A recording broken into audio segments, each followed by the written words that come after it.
Je vous remercie tous d'être là déjà. Ça me fait vachement plaisir de voir toute cette tablée là, s'assembler pour être venu à ce peut-être IRL, comme on appelle ça. Donc ça me fait vachement plaisir, surtout nos collègues HeroesFR, parce que c'était pas forcément évident qu'on organise ça chez nous et puis qu'ils viennent aussi. Je remercie tous les gens d'Arcane le Castle, bien évidemment. Voilà, c'est un plaisir de vous voir, il y a que je connaissais déjà. Mais... Je remercie tous ceux qui sont venus accueillir.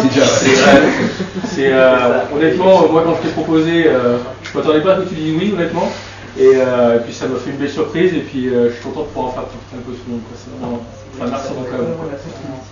Donc on a prévu quelques petites questions parce que Ulfola qui a fait un beau travail de compilation des questions. Il y en aura d'autres après, je pense, il y a des gens qui vont vouloir en poser. Mais c'est vrai que, bon, tu m'as déjà mis des barrières, c'est normal, je pense, hein, pour les questions, ça semble tout à fait logique. Donc je vais éviter de te poser des questions sur des choses sur lesquelles tu ne pourras pas répondre.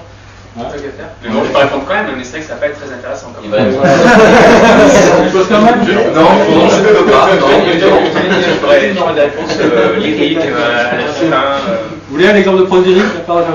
Allez, une lyrique. Vous avez qualifié le nombre d'extensions pour Hero 5? Oui, ça c'est pas la réponse. Voilà. Bon, Hero 6, ça donne quoi?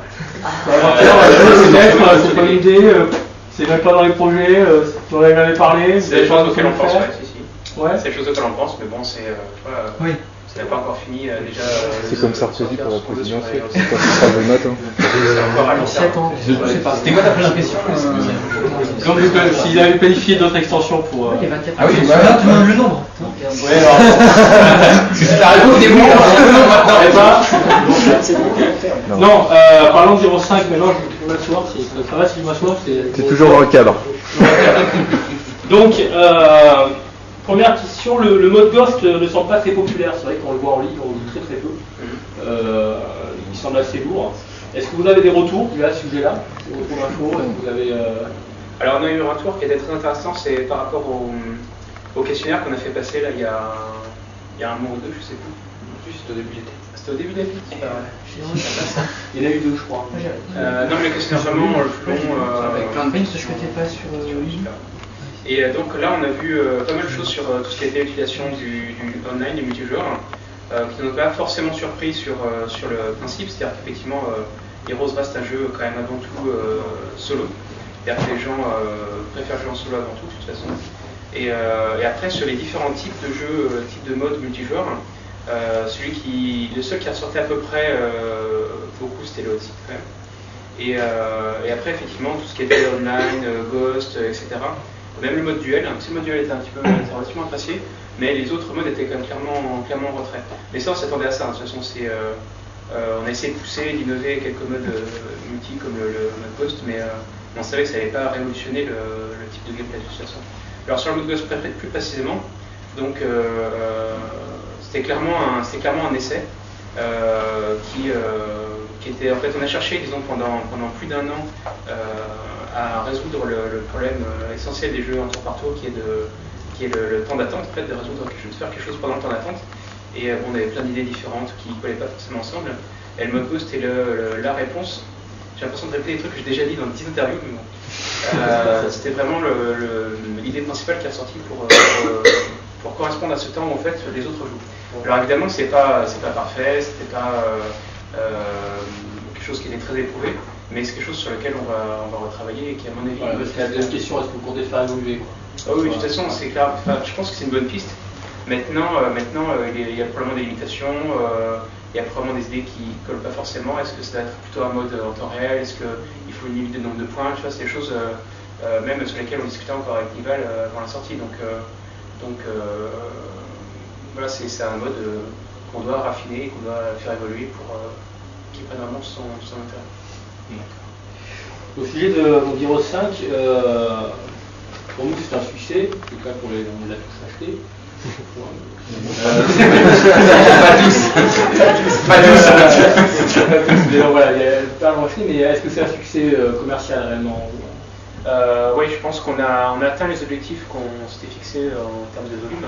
Bon, il y a des chiffres qui ont été donnés qui correspondaient à peu près à ce qu'on nous avait fixé comme volume au départ, qui sont surtout sur les ventes de Heroes 5 tout seul. Donc je pense qu'avec les extensions, on va probablement faire plus que les anciennes versions des Heroes sur le 3 ou le 4. Alors je ne sais plus quels étaient les chiffres précisément, mais à mon avis, rien qu'avec la première extension, je pense qu'on arrivera à dépasser les ventes de Heroes 3 qui étaient les plus élevées de la série en fait. Donc nous, c'était clairement notre objectif en fait, d'arriver à prouver qu'on pouvait faire un Heroes of Might and Magic avec des défauts, j'en suis conscient, avec des qualités, avec des innovations, avec des choses qui n'ont pas plu, d'autres qui ont plu, mais de prouver qu'on pouvait faire ce type de jeu, qui n'est pas aussi simple que un Splinter Cell ou un Rayman quand même. Et donc en termes de contenu et en termes de vente, je pense qu'on a atteint cet objectif. Et le rapport investissement retombée financière, on a une idée ou... Ça, c'est des choses, des chiffres plus en interne sur lesquels même nous on a assez peu de visibilité. Mais tout le monde a l'air satisfait. Ouais, tout le monde est satisfait en termes de vente. Donc ça veut dire que c'est bon. On est toujours là. Oui, donc vous avez tant que. Sur les voitures. Ça veut dire que. Tant que vous n'avez pas fait gronder, c'est dire que c'est bon. Après, ce type de jeu, l'idée de ce type de jeu, c'est que ça se vend à long terme en fait. C'est-à-dire qu'on vend encore aujourd'hui des Heroes 3, notamment en Scandinavie, on en vend encore beaucoup par exemple. Même 4, mais je veux dire même un jeu qui est sorti il y a pas plusieurs années. Et donc le but c'est de vendre aussi à plus long terme. C'est-à-dire qu'il y aura cette extension, il y aura un pack avec les deux jeux, donc il y aura le but c'est de soutenir aussi à long terme. Et cette politique donc, de pouvoir réussir à reculer la sortie d'un jeu, est-ce que ça va faire changer l'optique, je dirais, des hauts dirigeants, comme quoi on peut, pour satisfaire le public, repousser pour faire mieux? C'est marrant, ça me rappelle un débat qu'on a eu récemment avec Znork, mais bon, c'est pas la communauté française. Enfin, je sais pas si vous avez vu récemment, enfin je parle du bien, je parle pas plus d'autres éditeurs, mais il n'y a pas que Heroes qui a été repoussé récemment. Enfin, nous, ça a été assez complexe parce qu'on n'a pas gagné beaucoup de temps, mais on est sorti de l'exercice fiscal, ce qui fait qu'en termes de société et d'entreprise, c'est quelque chose d'assez critique. Je ne sais pas si vous voyez tout ça, ce que ça veut dire, mais en gros, ça veut dire que on est sorti de l'année qui était présentée aux investisseurs en disant voilà, cette année on va faire tant de chiffre d'affaires. Et si on sort un jeu, comme on ne sort quand même pas 10 dizaines par mois, ça fait brutalement du chiffre d'affaires en moins. Donc par rapport aux investisseurs, par rapport aux dirigeants, c'est une décision qui était quand même assez critique. C'est pour ça que ça a été un peu compliqué.